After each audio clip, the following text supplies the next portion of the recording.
आइए बात करते हैं इंडिया बोल रहा है में एक और बड़ी खबर की, रामनगरी अयोध्या की, जहां आने वाले दिनों में मोदी सरकार के मंत्रियों और मुख्यमंत्रियों की हाजिरी लगने वाली है। इसे 24 के चुनाव से जोड़कर भी देखा जा रहा है। अयोध्या में मोदी सरकार के कौन कौन से मंत्री कब और कैसे आने वाले हैं, बीजेपी के मुख्यमंत्री राम दरबार में कब हाजिरी लगाने वाले हैं, क्या कार्यक्रम है, सब आपको दिखाएंगे। लेकिन अयोध्या में होने जा रही वीआईपी मूवमेंट से पहले देख लीजिए, सीएम योगी ने अयोध्या का दौरा किया और रामलला का आशीर्वाद लेने के साथ ही सुरक्षा व्यवस्था का जायजा भी लिया। जल्दी से एक रिपोर्ट देखते हैं।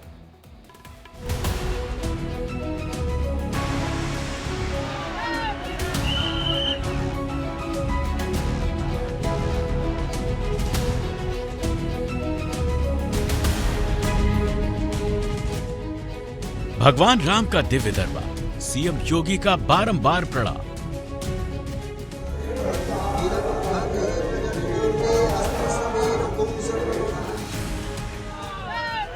अयोध्या आ रहे लाखों राम भक्त, श्री राम के आगे सरकार भी नतमस्तक।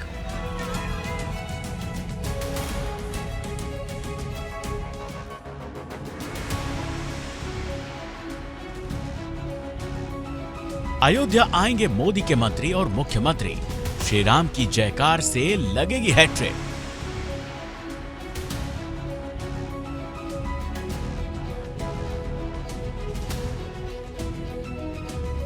राम दरबार में सरकार, राघव करेंगे मिशन 400 को साकार।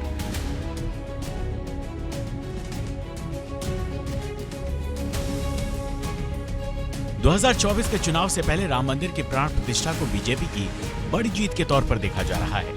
22 जनवरी के बाद से अयोध्या में राम भक्तों का तांता लगा हुआ है और हर दिन लाखों भक्त अयोध्या पहुंचकर अपने आराध्य प्रभु राम के दिव्य दर्शन कर रहे हैं। और बीजेपी इस राम लहर को अब लोकसभा चुनाव में भुनाने की कोशिश में जुट गई है।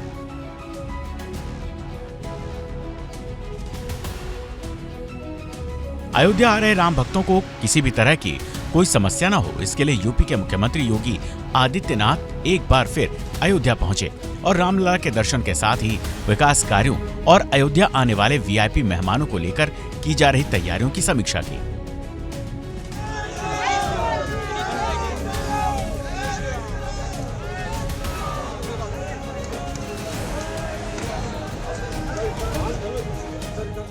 अयोध्या का जो विकास की बात उन्होंने निश्चित किया है, उस स्थिति में यह नगरी पर्यटन नगरी के रूप में विकसित की जाएगी। जो अंतर्राष्ट्रीय हवाई अड्डा बन गया है, इसमें और भी कार्य हैं जो संपन्न होंगे और उनकी लगन इस राम मंदिर के प्रति, अयोध्या के प्रति कैसी उनकी भावना है, वह इसी में दिखाई पड़ता है।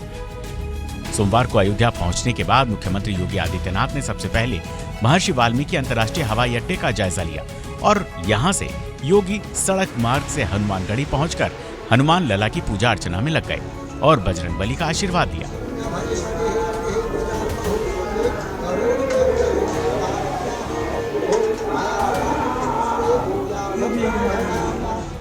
सीएम योगी ने राम लला के दरबार में पहुंचकर अपनी हाजिरी लगाई, गर्भगृह में जाकर दर्शन पूजन और अर्चन किया, राम मंदिर परिसर की परिक्रमा की और प्रभु श्री राम का आशीर्वाद लिया। इस दौरान श्रद्धालुओं का अभिवादन भी किया। योगी सरकार ने अवध नगरी का कायाकल्प कर दिया है। यहाँ त्रेता युग जैसी भव्यता दिख रही है। प्रभु श्री राम के दर्शन के लिए करोड़ों भक्त आतुर हैं। रामलला के दर्शन के लिए रोजाना 2 लाख भक्त पहुंच रहे हैं।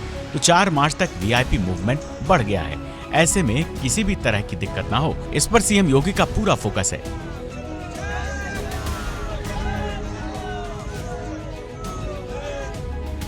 प्राण प्रतिष्ठा के बाद वो एक हफ्ते में 2 बार अयोध्या पहुंच चुके हैं और आने वाले दिनों में कई बार सीएम योगी अयोध्या आ सकते हैं।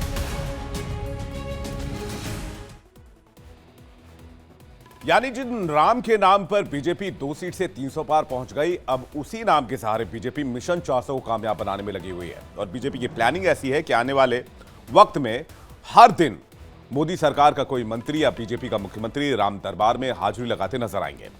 अगले महीने 1 महीने के अंदर योगी कैबिनेट समेत त्रिपुरा, असम, राजस्थान, गोवा समेत 11 राज्यों के मुख्यमंत्री और वहां के मंत्री रामलला के दर्शन के लिए कब कब अयोध्या पहुंच रहे हैं। इसके जरिए कितनी लोकसभा सीटों को साधने की कोशिश है आपको ग्राफिक्स के जरिए बताते हैं और समझाते हैं। 31 जनवरी को त्रिपुरा के मुख्यमंत्री माणिक साहा अपने कैबिनेट के साथ अयोध्या पहुंचेंगे, रामलला के दर्शन करेंगे। यहां लोकसभा की 2 सीट है। 1 फरवरी को योगी सरकार के मंत्री रामलला के दर्शन और आशीर्वाद लेंगे और हो सकता है उसी दिन सीएम योगी भी अयोध्या आए। यहां लोकसभा की सबसे ज्यादा 80 सीटें हैं। 2 फरवरी को उत्तराखंड के मुख्यमंत्री पुष्कर सिंह धामी का मंत्रिमंडल रामलला के दर्शन करेगा। यहां लोकसभा की 5 सीटें हैं। 5 फरवरी को महाराष्ट्र के सीएम एकनाथ शिंदे अपनी कैबिनेट के साथ अयोध्या आएंगे। यहां लोकसभा की 48 सीट है, जिसे साधने की कोशिश बीजेपी की होगी। वहीं इसके बाद 6 फरवरी को अरुणाचल प्रदेश के मुख्यमंत्री पेमा खांडू अपनी कैबिनेट के साथ यहां दर्शन करेंगे। यहां लोकसभा की 2 सीटें हैं। लेकिन बीजेपी के मुख्यमंत्री और मंत्रियों का अयोध्या आने का सिलसिला यही नहीं रुकेगा, बल्कि इसके बाद जिन 3 राज्यों में बीजेपी की नई सरकार बनी है, वहां के मुख्यमंत्री भी अपनी कैबिनेट के साथ अयोध्या पहुंचेंगे। दरअसल उत्तर प्रदेश के साथ हरियाणा, राजस्थान, छत्तीसगढ़ और मध्य प्रदेश वो राज्य हैं जहां से बीजेपी को इस बार लोकसभा चुनाव में 100% जीत की उम्मीद है। और ऐसे में बीजेपी की कोशिश है कि उनके साथ सभी मुख्यमंत्री और मंत्री चुनाव से पहले प्रभु राम के दरबार में पहुंचकर आशीर्वाद लें, जिससे लोकसभा चुनाव में बीजेपी राम रथ पर सवार होकर हैट्रिक लगा सके। 9 फरवरी से 4 मार्च तक किस किस राज्य के मुख्यमंत्री और मंत्री अयोध्या आने वाले हैं, अब वो जानकारी भी आपके सामने रखते हैं। 9 फरवरी को हरियाणा के सीएम मनोहर लाल राम के दरबार पहुंचेंगे। हरियाणा में लोकसभा की 10 सीटें हैं। इसी तरह 12 फरवरी को राजस्थान की भजन लाल कैबिनेट रामनगरी आएगी। यहां लोकसभा की 25 सीटें हैं। 15 फरवरी को गोवा के सीएम प्रमोद सावंत अपनी कैबिनेट के साथ भगवान राम के दर्शन करेंगे, जहां लोकसभा की 2 सीटें आती हैं। जबकि 22 फरवरी को असम के सीएम हिमंता बिस्वा शर्मा रामलला के दर्शन के लिए अयोध्या आएंगे। उनके साथ पूरी कैबिनेट आएगी। असम में 14 लोकसभा सीटें आती हैं। 24 फरवरी को गुजरात के सीएम भूपेंद्र पटेल अपने मंत्रियों के साथ अयोध्या पहुंचकर रामलला के दर्शन करेंगे, जहां लोकसभा की 26 सीटें आती हैं। तो 4 मार्च को मध्य प्रदेश के मुख्यमंत्री मोहन यादव अपनी कैबिनेट के साथ रामलला के दर्शन करने के लिए पहुंचेंगे। मध्य प्रदेश में लोकसभा की 29 सीटें आती है।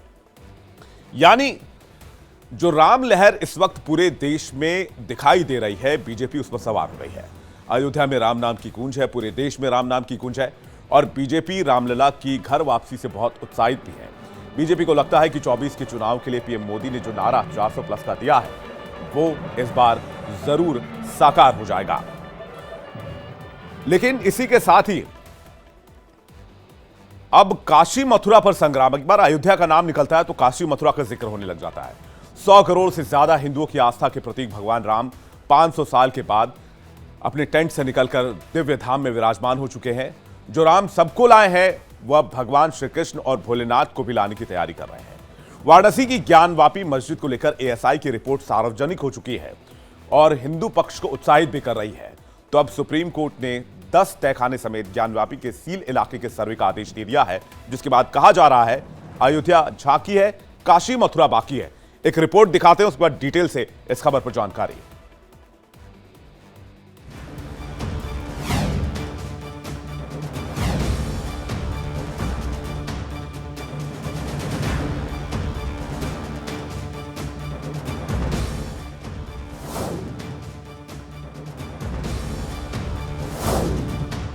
काशी विश्वनाथ धाम में, ज्ञानवापी में ये साई की रिपोर्ट सामने आ रही है। ये साई की रिपोर्ट क्या बताती है? रामलला का दिव्य दरबार तैयार, अब काशी मथुरा का निकलेगा समाधान।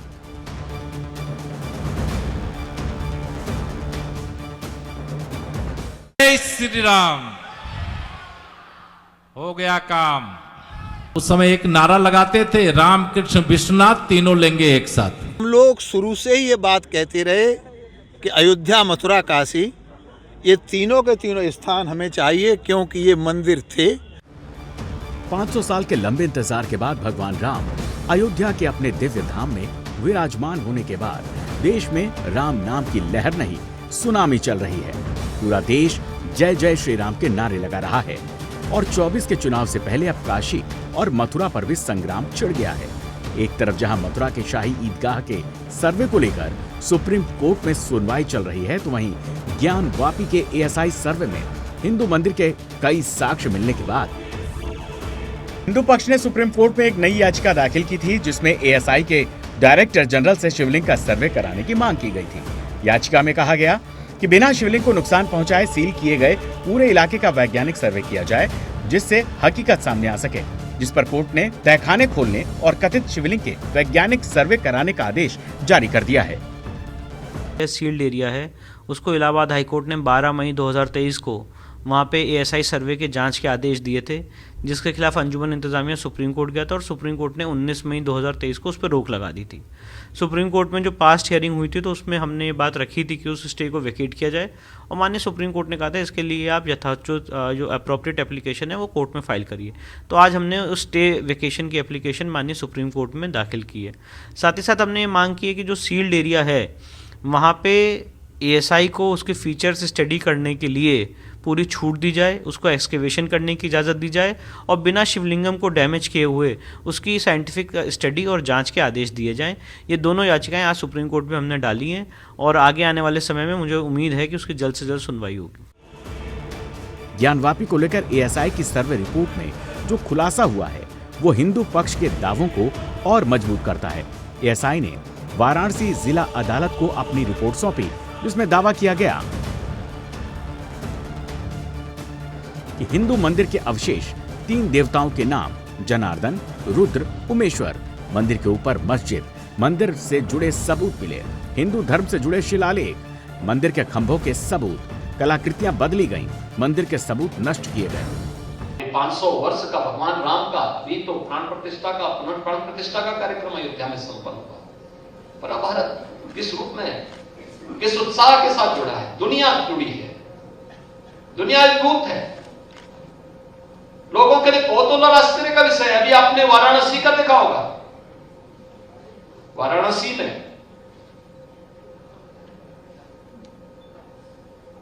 काशी विश्वनाथ धाम में, ज्ञानवापी में ASI की रिपोर्ट सामने आ रही है।